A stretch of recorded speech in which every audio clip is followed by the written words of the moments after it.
Hello, welcome to the lecture for Module 9, in which we'll discuss and read about the dynamics of action and self-control. Dynamics of action are defined in our readings as personality dynamics, which concern the influence of one part or area of personality on another, as well as the mutual interaction between personality and the surroundings. So it's an interactional thing. Dynamic implies some kind of action. Urges represent bodily needs, like the urge to sleep or to eat or to do something.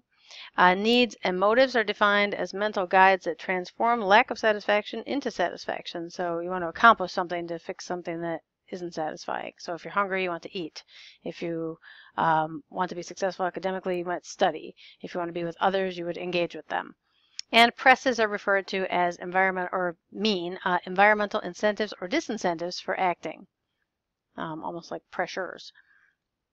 Types of dynamics are defined in a little more detail in our text, and they go from micro to macro level dynamics. I'll let you read this slide for yourself in the interest of time.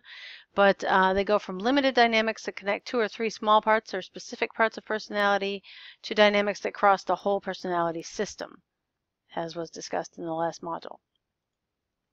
Dynamics of action are personality dynamics that concern ways that the personality systems influence one another or the systems around them. So here's a graphic that shows the elements of personality manifesting themselves in behavior. So personality has components like motives, intelligence, mental ability, planning ability, executive functioning, and that's managed and results in action or behaviors that we can see. Some of the terms in our readings this module that are important too are related to strivings and needs. Strivings are a reflection of needs. So a personal striving is an objective that a person tries to accomplish or attain. For example, they want to help others in need, or they don't want to be judgmental by first impressions. So that's something a person might want to do or be like.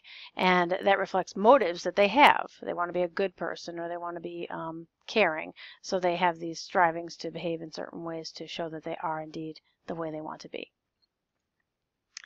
Needs and motives have dynamics that underlie them, and they're described in the text as well. And there are some slides here, that describe these types of needs or motives and the dynamics among them. So I'll go through those quickly.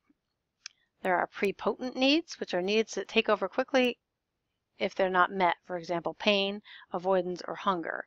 And this example or graphic shows kind of a hierarchy of needs. That our safety and physical needs are going to get more attention and be reacted to much more quickly than needs to, say, be socially acceptable or get good grades. So that kind of parallels Maslow's hierarchy, that physiological needs and survival needs come first. Subsidiary needs can serve more important ones. They're kind of sub or underneath those. So for example, a need for achievement and a need for order would improve self-respect. If you met those needs, you'd be more able to respect yourself because you'd feel successful, possibly. Okay, need fusion is when certain actions may actually fuse multiple needs. So for example, running a research study on the beach. You might want to see people and interact, so you might interview them on the beach, and you might need to achieve, so doing research makes you feel like you're an achiever. So that behavior could meet more than one need at a time. That's just kind of a trite example. But I'm sure you can think of examples where actions meet more than one need at a time. Eating at a restaurant might be an example. You can socialize and fill your hunger, satisfy your hunger. Needs can also conflict with one another. I'm going through these kind of rapidly, but you can read details in the text. Sometimes needs conflict with one another in a particular situation. So you might need company and affiliation, but you also might need some time alone. And if these needs are competing, the strongest one will win out. The example I can think of as a kind of worn out mother this summer is the need for sleep. At certain points, you just might need to just go to bed instead of doing the other things you want to do. Like maybe I want to cook a good dinner or clean the house, but sometimes that need for sleep just wins out. It's just bigger. Okay, need conflicts can be illustrated in strivings that we have, and here's just a nice graphic you can look over that kind of describes that. So if you have no conflict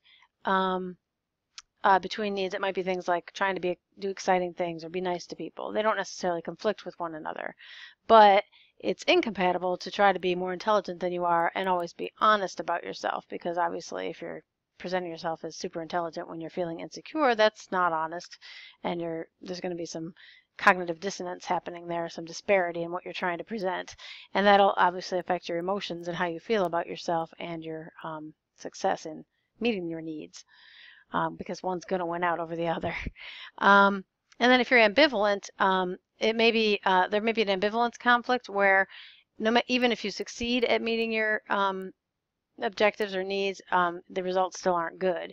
So if you want to be all things to all people, sure, that's nice. Everybody wants to be needed and loved and valuable, but that's kind of impossible to meet. So if you do that, you're likely to be exhausted and frustrated and have your own needs unmet. Or if you want to avoid being nasty when you've been wronged, that's admirable. But after a while, you might kind of resent that you can't say what you think. So these needs, even if you're successful at meeting them, there's some ambivalence between the two results, either being nasty to people or not being nasty to people, for example. So that can result in some conflict inside your mental space, if you will. That's just a nice graphic there to think about. Needs do develop across our personality system and within a social and environmental context. And there's some slides here that illustrate some more points about when we choose to act on a motive or need. This one here talks about expectancies and the likelihood of action, and Rotter developed the idea that likelihood of action is a function of expectancy and reward value. And this kind of goes along with the social learning theory that we talk about in ET 601 as well. We're more likely to imitate things when we think we're going to be rewarded for it. In this case, if you use a mathematical equation, the more likely you are to think you're going to get a reward, the more likely you are to do the behavior to get that reward if it's something you want. The idea of reward is it implies you want it. I might find something rewarding that you find aversive. So this is individualized. But for example, if a child really wants a cookie and they have a 90% chance of getting the cookie, and they want it, a 9 out of 10 ranking, then you'd multiply those two numbers and they'd be pretty likely 81%, which of course this isn't mathematically 100% accurate, but they'd have a pretty high likelihood of trying to get the cookie and asking for it. If they want it a lot, but they're pretty sure they're not going to get it, they may not bother to ask. I mean, that just seems like common sense, but it's interesting that it was kind of quantified into a mathematical equation that we can apply, in theory anyway.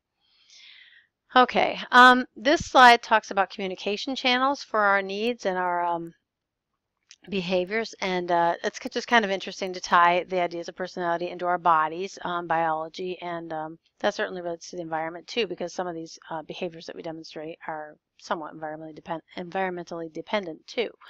So you can just look at this and see that sometimes we use our whole body, sometimes we use our face, sometimes we use other parts of our anatomy to express our needs and wants and reactions to things. So just some examples there of that.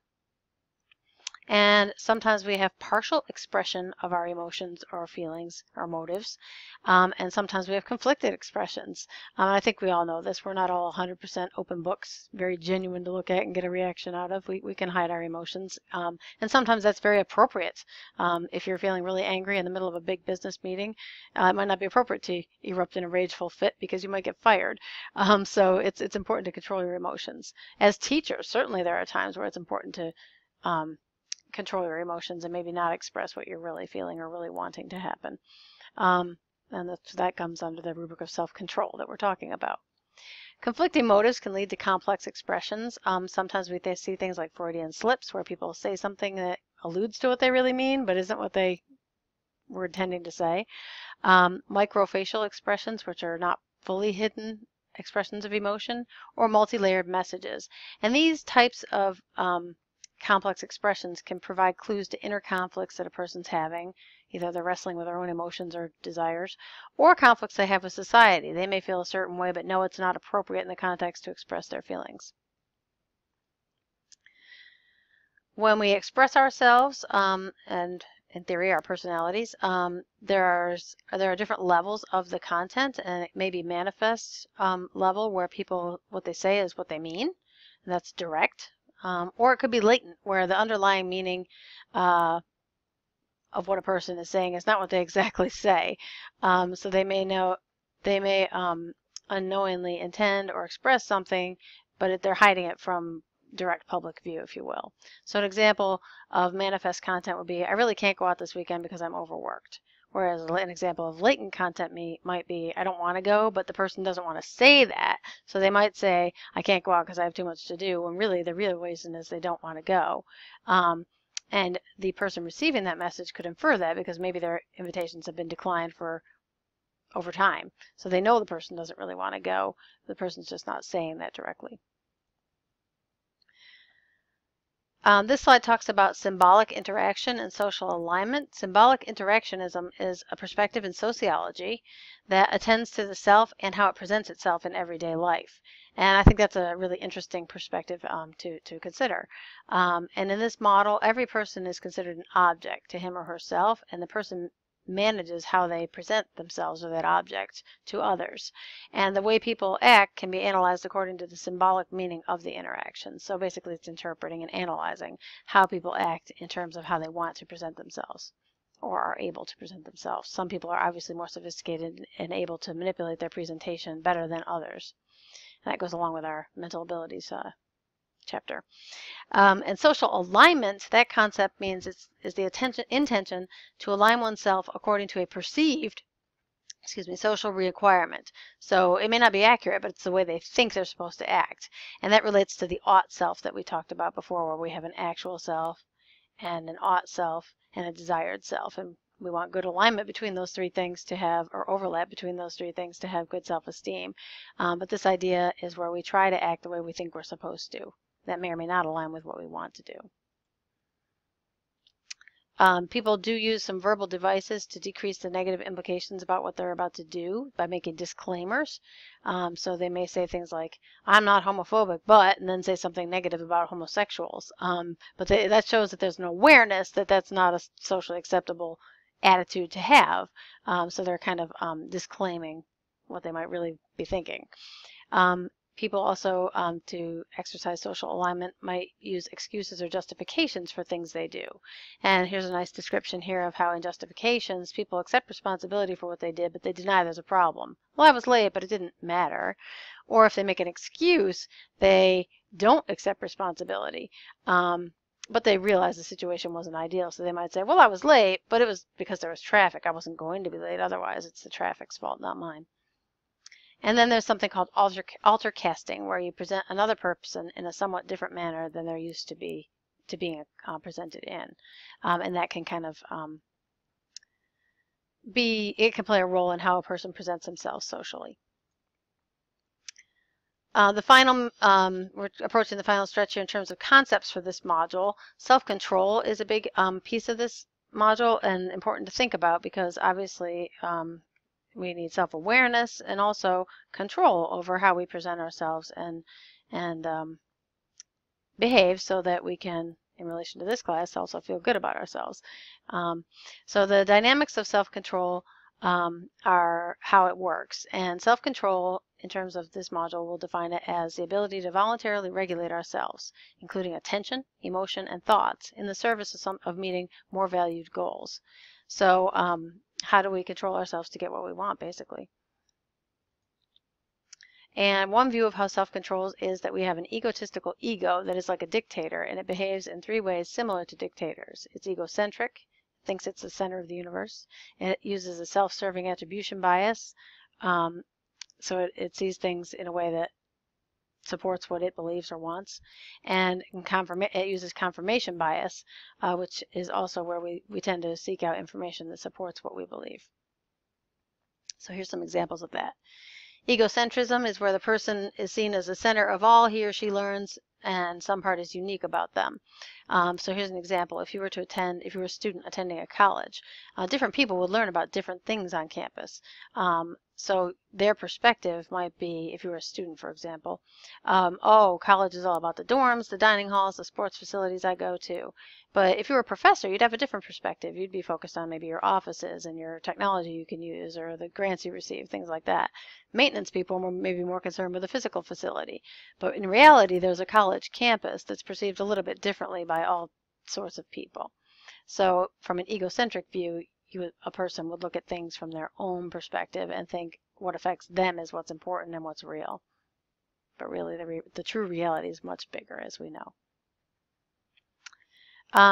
The self-serving attribution bias is where a person takes responsibility for desired outcomes but not undesired outcomes. And here's a nice example I found online for you of this regarding football. So I'll let you read that on your own. And confirmation bias is once one makes up their mind, they look for confirming rather than disconfirming evidence. So we don't tend to learn things and then think, let's make sure that's true because I'm not sure. Let's find things that dispute this. We tend to look for things that show, yep, you're right, you know that, and build on what you already know, which relates to Piaget's idea about schema building. He wasn't so much into the value of supporting what we already believe. He was into the idea of accommodation or assimilation. So if you already believe you know something and you add to that, that's assimilating. If you know something and you learn conflicting evidence, then you might accommodate or change the way you think. But as humans, we tend to try to confirm what we already know and assimilate maybe more than accommodate to tie those two models together. These links have information about confirmation biases. I'm sorry, I'm wiggling the mouse around here. I thought these were quite interesting. They talk about confirmation biases, the exposure effect, what happens when we keep hearing information we believe in, and how those have roots in evolution. It can actually be adaptive to seek out confirming evidence to what we know, and how it applies to how we perceive things like the news, which is whether it's real, true news or fake or biased news. And it also applies to social media. So these are both pretty current, related to current topics that we deal with in our political and national sphere. So I thought you might find them interesting if you want to take a look. I don't think you can look, you can't click these from the slideshow, but you can click them from the printable version of this file. Or you can type the URL in if you're interested.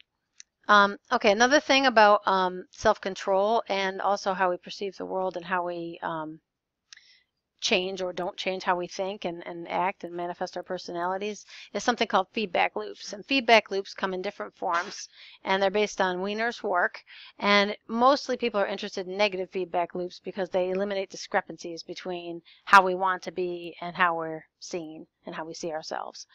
So there's a 4-part loop system that's involved in a feedback loop where we behave, we get feedback for our actions, we compare our actions to what we want it to be, the standard, and then maybe we change our behavior to get less discrepancy. So here's an example. A person talks a lot about earning money, but they really want to be a good person. And so people see them in an appealing light, like they're generous. And then they realize, talk about money doesn't make me sound so generous. So they might start talking about, well, here's all the good things I do. So once they change their behavior and talk about the good things they do, they want people to see them as a person who's appealing and generous, and they do. There's not much discrepancy anymore, so they keep on talking about the good works they do. So that's an example of how a feedback loop might work in terms of how one presents themselves. This module also relates to the concepts of consciousness that we read about already and have talked about, but I wanted to just touch on this here. And again, I'll try to keep this brief, but there are ideas that we have standard mental control where consciousness and action are joined, and then we have dissociation where consciousness and cognitive activity are split. I'm sorry, where conscious cognitive activity is split. And it used to be thought that this dissociation was just due to, well, not just, it was due to trauma or repression.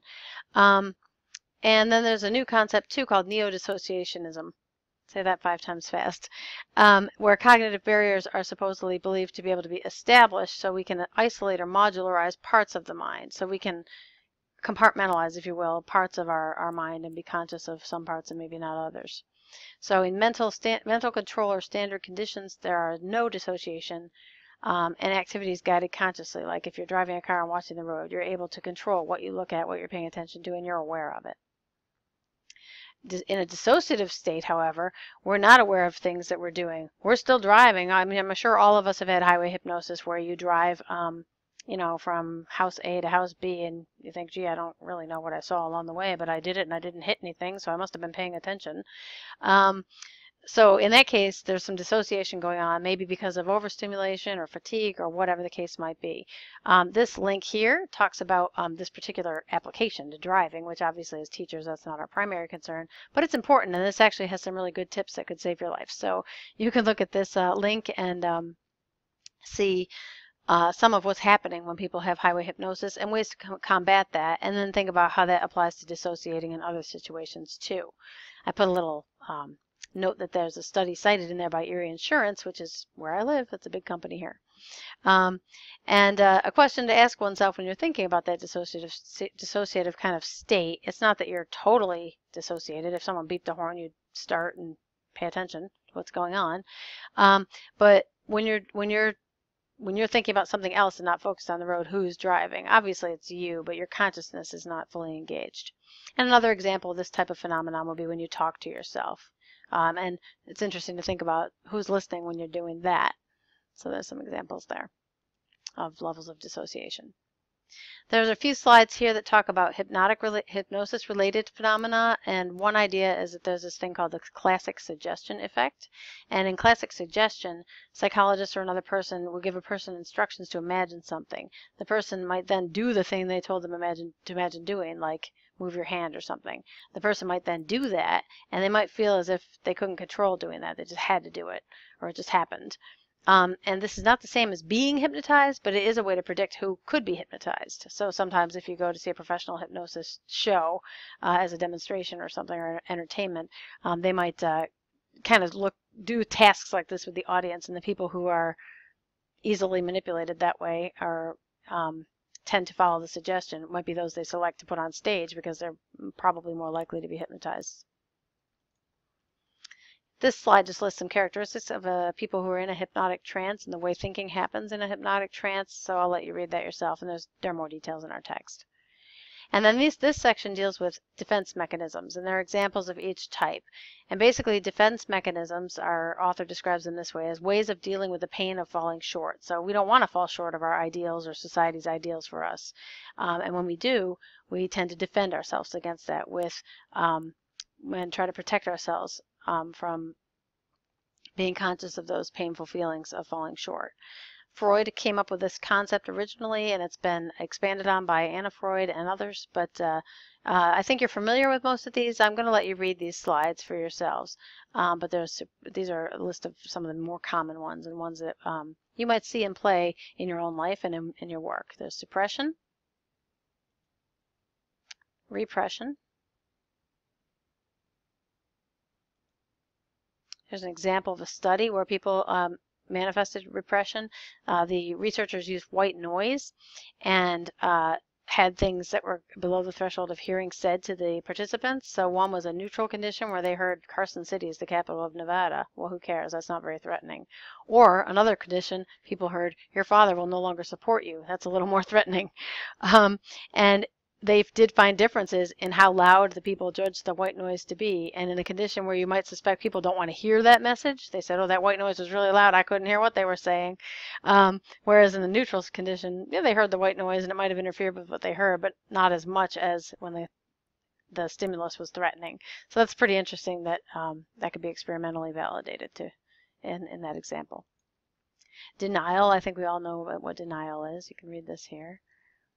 And I did think it was interesting in reading about this to relate this to what you learn about in ED 601, that children use denial commonly, so it's normal early on in life, and that relates to Kohlberg's theory of moral development. And I thought it might also relate to school discipline. If this is normal to deny doing things, how do you handle that as teachers? And at what point do you stop allowing children to deny things? And do you ever really out and out allow them to deny them? Something to think about.